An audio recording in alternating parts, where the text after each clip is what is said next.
How to fix Snapchat support code SS06. Hi everyone, I'm going to show you how to solve this problem quickly in just a few minutes.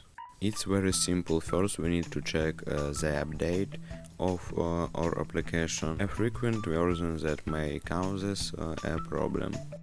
Go to the App Store or Play Market and find the Snapchat app. As you can see, I have the app updated, but if you do not have an update to the latest version, upgrade it. There may also be another solution that can solve this problem. Go to Settings and find the Snapchat app. Here we have two features that you can choose. It's a float app or delete app. I advise delete app and install it again and your problem will be fixed. Hope I helped you. Thanks for watching, like and subscribe to the channel.